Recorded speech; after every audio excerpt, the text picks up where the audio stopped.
everybody, and welcome back to Let's Play Sorcery! So here we are outside, well, we're still inside Torapani. Heinrich still bopping to the beat, enjoying the celebrations. But Kare is just around the corner, and so it pains us, but we must leave and head to our destination.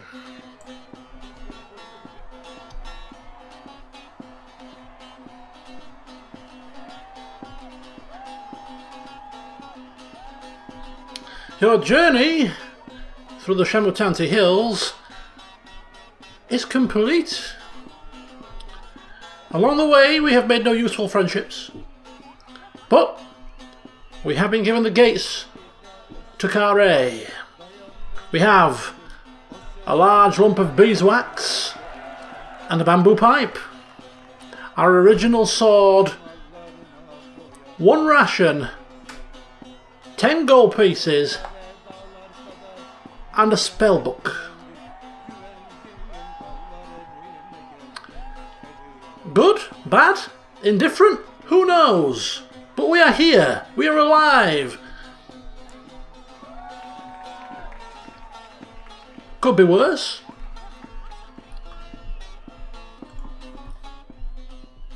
The adventure continues in Sorcery 2.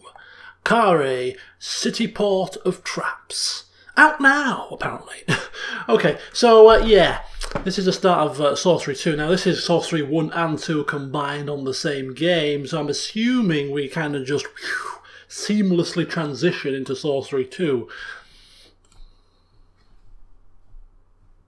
Okay. Cloud save spell name Vuviku. Whatever, we can't rename it apparently. But anyway, let us continue on, shall we? Let us continue on.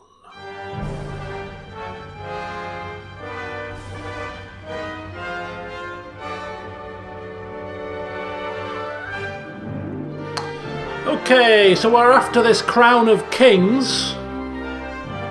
Should we fail, the whole of Kakabad will surely fall.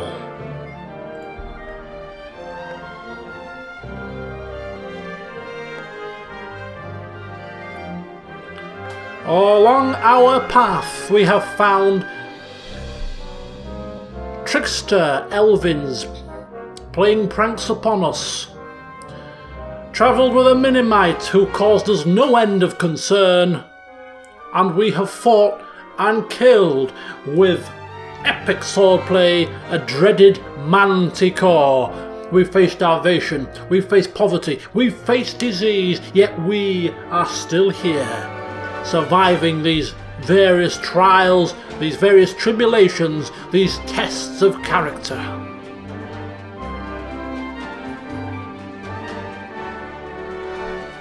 Heinrich is a fella that rarely resorts to the use of his blade, but frequently uses his book smarts, his intelligence.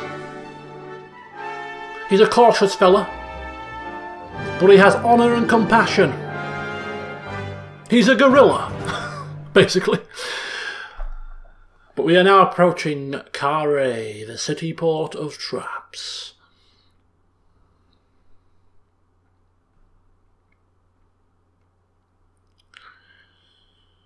A magnet for ne'er-do-wells and thieves, and ruled over by a council of villains. We have no choice, it cannot be avoided. Let us not mock the place and welcome its worst upon ourselves, for fear of cursing ourselves with some kind of foreboding commentator's curse kind situation, which Heinrich doesn't quite know about, but I'm sure he's not wanting to have any negative superstitions.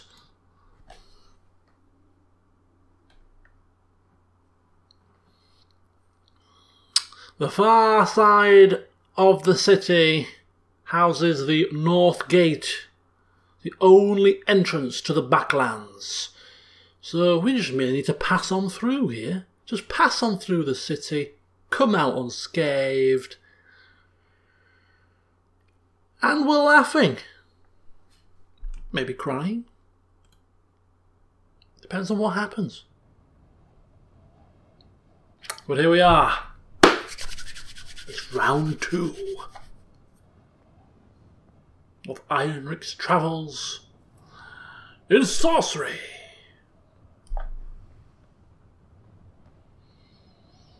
Oh dear. Right, okay. So we still have the same items as we had last time, I am assuming. And we need to head on off to wherever it is we need to head off. Now, look, these little markers here seem to be indicators of where we've been already. We haven't been anywhere just yet. Okay, so it's twilight. The great city of Kare has loomed large on the horizon all day, but has been slow to reach, the path tracing great loops back and forth through a deep and narrow pass. You have not seen a living soul since you left the Svin, so you are naturally cautious when you round a bend in the path and see a beggar, crouched low against a rock, muttering to himself. The beggar. You stop out of sight behind an outcrop, but the beggar does not look like much of a threat. Well, we've seen from the previous text that we are cautious, we are compassionate, an honest man. If this beggar is in need of help, perhaps we will help him, but approaching a town of thieves and vagabonds, one can't help but to enter with extreme caution. We will wait and watch to start with. He appears to be an unfortunate soul. His head twitches from one side to the other every few minutes, and he mutters and murmurs to himself. They're hiding in the rocks, sir. Hiding in the rocks. He's obviously mad as well. Well, come on. We're going to approach. You call a greeting and stride over, and he leaps to his feet, drawing a short stick from inside his cloak. Who goes there? He demands. What's your business, Ikare? I'm a traveller, Heinrich says. The man pokes his stick at you. A traveller? Travelling where? The Backlands. Honesty is the best policy. The Backlands? He looks quite surprised. And what is in the Backlands? He prods harder. Answer me, or you'll face the consequences. Who the hell does he think he is? Consequences? Who are you? You're certainly very brave. The man beams with aging pride. I am the city guard. No one enters Kare except through me. And then, despite his age and clear ill health, he comes at you waving his stick. No, come on, this is ludicrous. I won't fight you. You tell him. You are unarmed. He waves a stick close to your face, jabbing a few times, but you push the point aside almost effortlessly with one hand. All right then, he declares. We'll settle this fairly. He tosses a stick to one side and raises his fists. The knuckles are blackened with scabs. Listen. Heinrich trying to calm the man down. I still will not fight you. I mean it. The beggar makes a short braying noise like a laugh and then lamps you on the nose. It is surprisingly painful, and he is readying for another swing. He's almost sort of teeing his hand back in a clenched fist to retaliate. But no, come on, this is he's a madman, he's a beggar, he's a bit mad, he's not all of his faculties. Let's just step away, let him crack on with what he's doing. You step back. The fight seems to drain from him. He sits down again, suddenly sad. Very well, he moans. You're right, I suppose. I can't defend the city on my own. You're going to end up getting yourself killed. Oh, no, he replies. That's exactly what won't happen. If that was my fate, it would have happened a long time ago. He shivers. You don't have any food, do you? He asked sadly. What, you just bopped me on the nose and you expect me to feed you? Of course we'll give you something to eat. You rummage in your pack and pull out a hunk of bread and cheese. Here. The man grabs it and eats gleefully like a wild dog. He murmurs and grumbles to himself as he does so. Apparently, we can ask him to tag along. Now, that's an extra mouth to feed. He's obviously mad. The last time we asked somebody to come along with us, it didn't end so well. I am actually quite intrigued as to what would happen, but I don't think Heinrich is wanting his company, to be honest with you. He's already had one companion cause him grief. He's just given this man his last hunk of bread. It's not ideal. So we will wish him good luck. And farewell. He nods to you, mouth still full. And to you. He screws up his brows for a moment in concentration. And listen, there are archers on the wall. The watchword is Canto Pani. You thank him and take your leave. The path winds through gorse and thick grass. Kari squats in a basin in the hills like a stagnant festering pool. You turn one corner, then another, and then the stone walls of the city are looming over you. Ooh, we have clues now. So talking to people will provide clues. You can review your clues on the inventory screen. You have one new clue. We have a clue. Ooh, clues. Watchword for the wall is Canto Pani. Let us not forget, or else there could be trouble. Ooh. Before the entrance is a wide open area that will take a few minutes to cross. You could scramble up the slope to the right to get a better view of the wall. Or we could go into the clearing unsighted. A bit of wrecking is all well and good. You scramble up the slope for a better view of the wall. It's formed of staggering man-sized stone blocks held together with gallons and gallons of mud and loam dredged from the base of the river. It curves away in both directions, unbroken except for the gate, and it looks like the old soldier was right. There is an archer posted on the battlement above the gate, watching the clearing. We'll take a look into the yard. Empty. Perfect moment to break in then. So we can go into the pass or run. Well, we know the password, so there's no point to cause unnecessary problems here. So we'll just kind of go down, hands in the air, and sort of, you know, we come in peace. Give him the password, and hopefully we can slip in without any issue. Rather than running in looking like a criminal, you know? There's nothing else for it. You put up a hand and call out. The archer lifts his hand to shield his eyes against the sun. Who goes there? He bellows. Friend or foe? Friend, you cry. Ho! Is that so? The archer shouts back. Then what's the watchword? The guard cocks an arrow and waits to see what you'll do. Give the watchword, of course. Canto Pani, you call.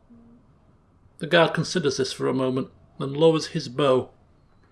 Approach, he calls. Aha. It's a good start. The south gate stands before you. It is as tall as 2 men and would be broad enough to ride 3 horses through if only it were open.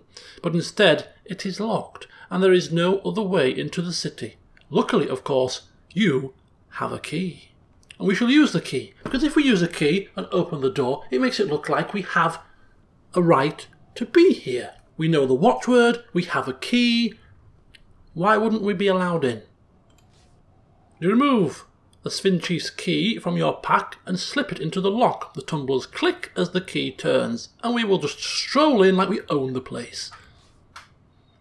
You ease open the door, peering cautiously inside. There is no one about. You slip through the gate and slam it shut behind you. Key still in the lock. whoever the next ruffian is to visit Carre, he will be grateful for your little gift. That's a mistake, surely. What are you doing that for? Take the damn thing with you. Right, anyway, through the gates. You pause just inside the shadow of the gate. There are no guards about, at least none that you can see. To your left is a low stone building with metal bars for windows. Look behind the building, hurry out of the yard, try the door to the low building. I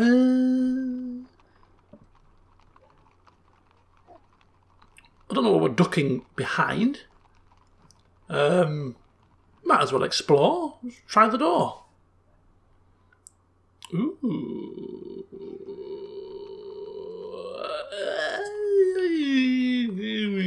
Okay, so the door's locked, key's still in the keyhole. 2 soldiers march around the corner. Now, it's one thing knowing the watchword. Is it another thing greeting guards like you own the place? Do you know what?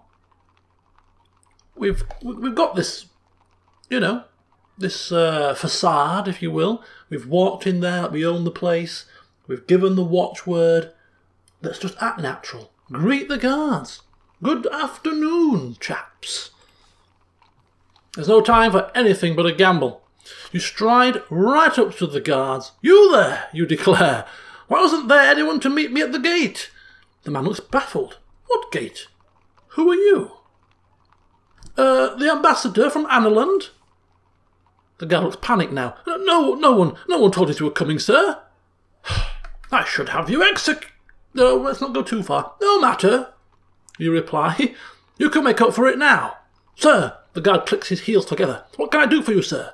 Take me to the north gate. The guard peers at you. The north gate? Why? No one goes there. It's haunted, cursed, and locked. Are you questioning me? No, sir. This way, sir. Follow the guard.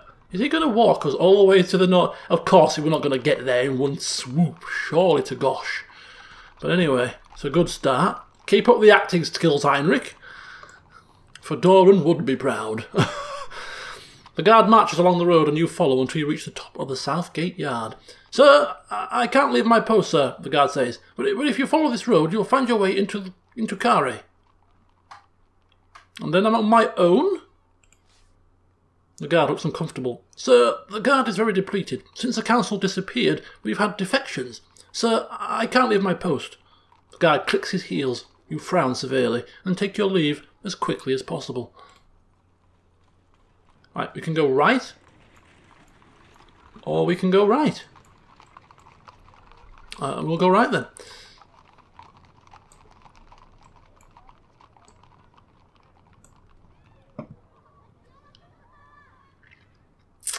Night is falling. Luckily, by the roadside is a small inn, which will make a perfect place to stay before you lose yourself in the winding streets of Carre. Alternatively, you could walk into the fields to the right and sleep out under the stars. From somewhere nearby, you hear a low, baying howl. We've got gold. We've got no food. We're hearing baying howls. I think inside is a best bet for sleeping. We shall enter the inn. A sign outside the inn proclaims it the Crooked Finger, which is highly appropriate, seeing as I have a crooked finger of my own. Okay, in we go. You go inside and find an empty bar. The bartender is snoozing at the counter. Clearly, trade is bad. Which means prices should be low then. I shall approach the bar. The bartender wakes with a snortle as you approach. Greetings, traveller. He yawns. You'll be looking for directions to somewhere else, I suppose? No, I thought I'd stay here if you don't mind. I need something to eat. No food here, I'm afraid, the innkeeper says. No point, since the rats get it all. But a bed for the night will cost you 7 gold pieces. Got to haggle at that price, come on. It's not as if he's doing a roaring trade. Bloody daylight robbery, you tell him. The innkeeper shrugs. Carre prices might not what you'll be used to here, he says, but you can sleep in the street if you prefer, and then maybe you'll see why they're as high as they are. We've got nothing to compare it to at the moment, do we? This is the first inn we've come across. Yes, it's higher than the prices of the inns that we've been in outside of the city, but these are city prices now. And we really don't want to sleep outside, if we can help it, in this place. It's not like sleeping by a stream, you know, looking up lovingly into the stars. We're going to have to pay. 7 gold, man.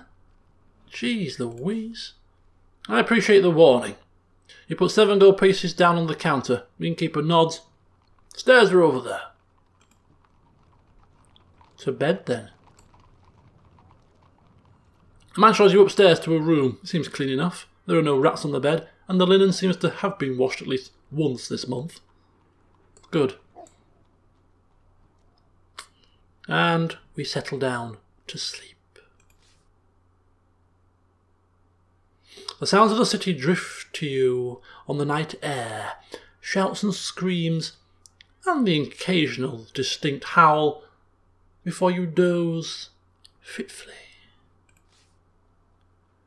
Your dreams, when they come, are of the wall, like a towering monster drenched in moss and slime, the gate its wide open maw. As you make your way inside, guards appear and disappear from holes in the ground like burrowing moles, and it is as though you can see the crown, sitting in the dust on the far side of the north gate, so close and yet out of reach. And then we wake, feeling better for our night's rest. Going downstairs, you find the bartender miserably counting coins on the bar. Need anything? He asks hopefully. Well, he doesn't have any food, he's already said that, but at least we can get for some of our 7 gold would be directions. The innkeeper laughs. Just follow your nose. Everything in Carre stinks, so it'll take you where you need to go. You shake your head at his useless advice and take your leave of the inn. No food, 7 gold lost, and no advice. I think we've been conned.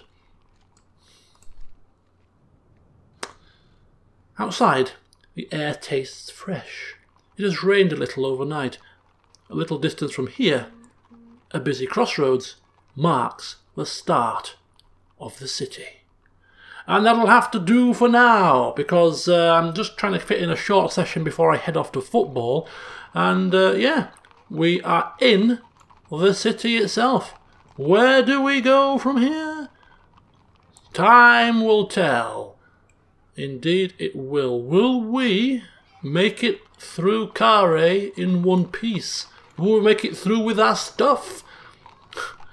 Find out next time. Till then, see you soon.